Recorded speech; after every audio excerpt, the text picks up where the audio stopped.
I once held a losing trade for 9 hours. 9 hours watching it bleed, refreshing the screen like the number might apologize.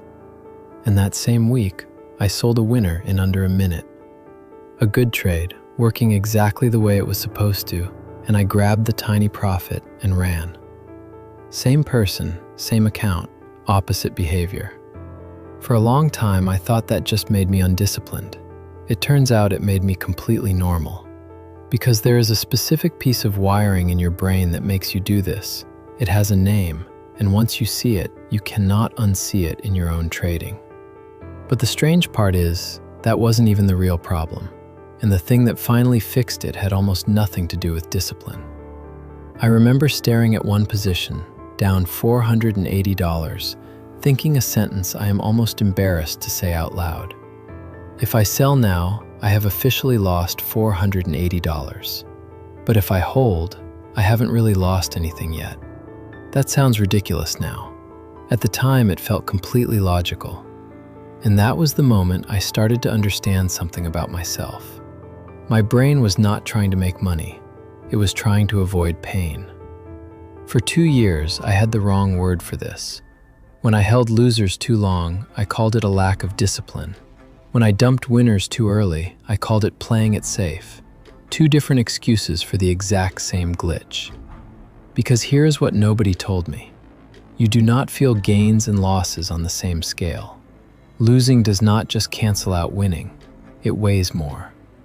Researchers ran a very simple experiment. They offered people a coin flip. Heads, you win $110. Tails, you lose $100. On paper, that is a good bet. You should take it all day.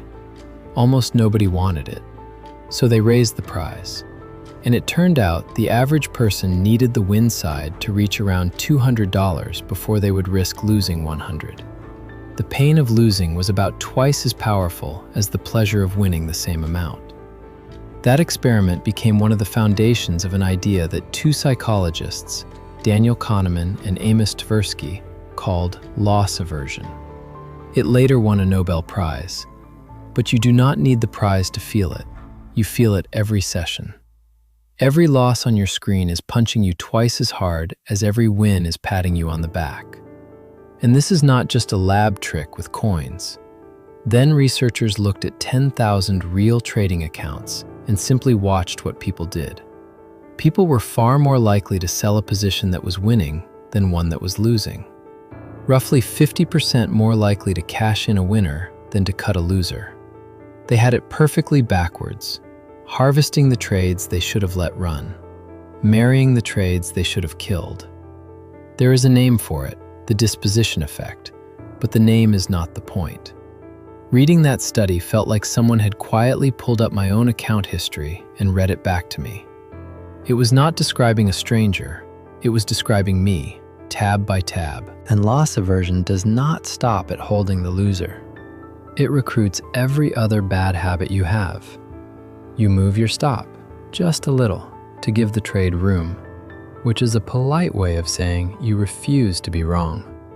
You add to the position on the way down, telling yourself you are getting a discount, when really you are just doubling the bet to avoid admitting the first one failed. And the second it crawls back to break even, you slam the exit, so relieved to escape the pain that you abandon a trade that was finally working. Every one of those moves feels smart in the moment. Every one of them is the same fear wearing a different costume. And I did not do this once. For 2 years, I was not running a strategy. I was running an elaborate machine for avoiding the feeling of a loss. And it was quietly bleeding my account to keep my ego comfortable. So this is where the story is supposed to end. Loss aversion is a law of nature. You are hardwired. Good luck out there. Except that is not where it ends. Because more recently, a group of researchers started pushing back on the famous idea. And this is the part almost no trading video will tell you. They argued that loss aversion has been badly overstated, that in a lot of real situations, people do not actually weigh losses twice as hard, that how strong it is depends on the stakes, the context, and the way the choice is framed. Scientists still debate exactly how strong the effect is, but here is what matters. If losing does not have to feel twice as bad, then the death grip you have on your losers is not carved into your DNA. It is a habit that your particular situation is feeding, and a habit can be starved. That was the sentence that changed everything for me. I was not broken. I was sitting in an environment perfectly designed to trigger the worst version of a normal instinct, which meant I did not need more willpower. I needed to change the environment. So here is what actually worked, and none of it was about being stronger. First, I made the loss automatic. I set the exit before I ever entered as a hard number, and I took my own hands off the wheel. You cannot talk yourself out of a stop that already triggered without you. Second, I made being wrong small, tiny size. So small that no single loss was ever big enough to wake the animal in my brain. When a loss cannot threaten you, you stop negotiating with it. And third, I changed what counted as the loss.